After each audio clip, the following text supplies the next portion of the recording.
Welcome to this episode of Your Property Business, the video podcasts that help you get the most out of your own property business. I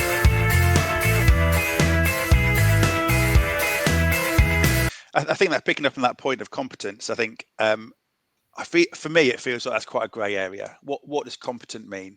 I'm a landlord. I don't feel like that makes me competent. I'm a letting agent. I still don't feel that makes me competent. And I've done some training courses on fire alarms, installation, positioning, and lighting, and they were in-depth courses. And I still don't feel like I'm honestly competent. And I think for me, providing that service to landlords would be wrong because I don't do it often enough. It's not my area of specialism, and that's why we work together to provide that service to our landlords. So I think. I mean, how much of is competence a judgment that the person can answer themselves, or how much is the term competent, in legislation? You are not competent because, or you are competent because. Is there a clarity you can provide on that? Not really. I think what is more a case of word competence for me is somebody with the relevant qualifications and experience. It's okay having a piece of paper, so you do it, but can you actually do it? What is your experience? And that's why I've been so hot over the last few years on proving my competence and making sure I am competent to do what I'm doing. So the training, the relevant experience, I've been, gone through like mentoring processes where I've gone out with more experienced assessors at the time, to just to be able to say, do you know what, sorry, man, confidently sleep in my bed at night, knowing that everything I do, I'm competent to do.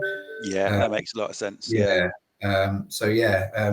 no, I don't, unless you've got a qualification and the experience, then no, I don't see you could be classed as competent. However, I think that would be for maybe a judge to decide. Well, ultimately, that's one of the things. The guy who's going to have the call will be the guy you don't want to be in front of.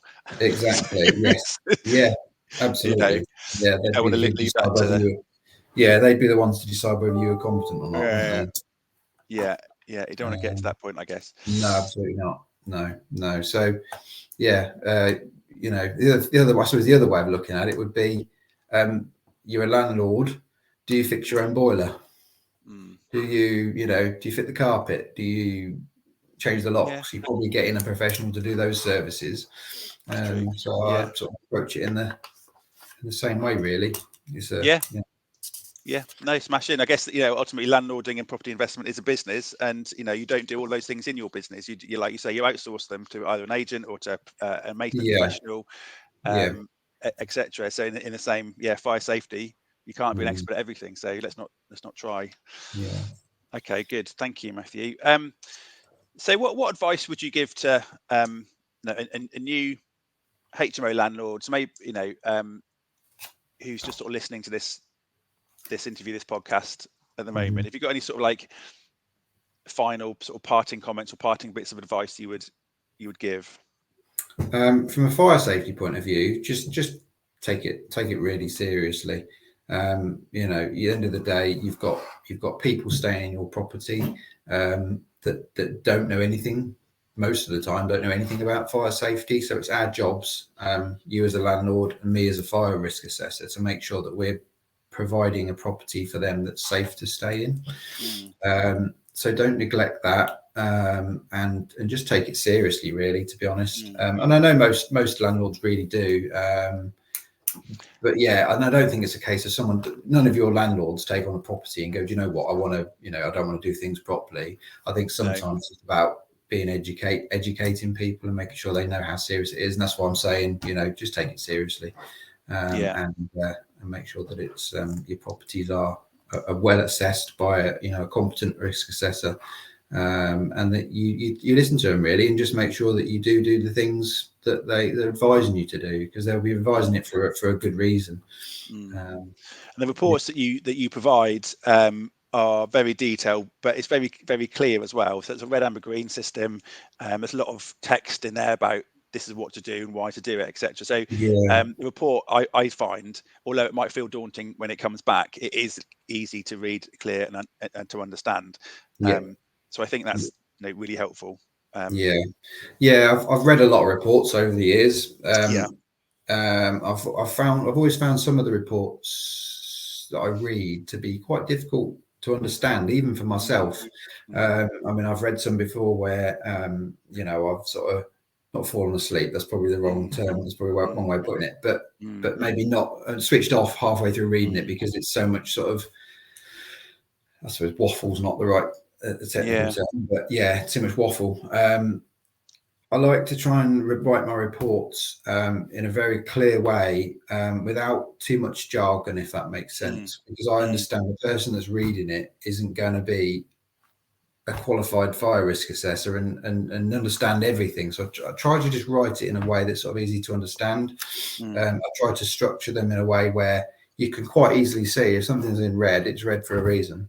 If it's green for a reason, because it's good and you don't need to worry. The same at the end of the reports, I always have an action plan, which sort of structures everything from importance, really. If it's red, it's at the top, it's urgent, it needs doing immediately.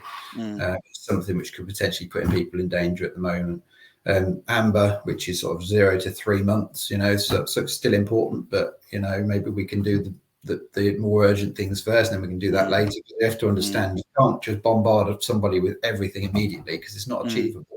Whatever we recommend has got to be, it's got to be achievable. And then there might be some green things at the end of the report, which are sort of advisory items, things that we feel that just a bit of advice, really, to try and help people make it a bit safer. No, smashing.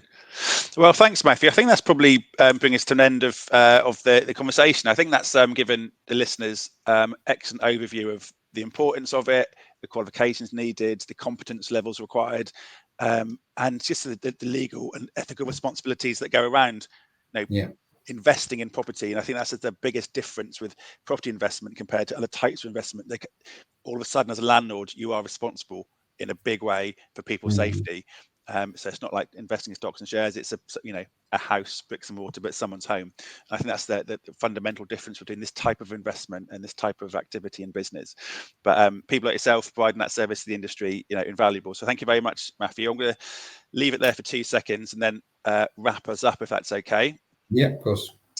So thanks for watching this episode of Your Property Business. And if you're getting value from this interview, please hit the subscribe button or follow this podcast. My name is Chris Jones, and you've been watching Your Property Business, and see you next time. Thank you.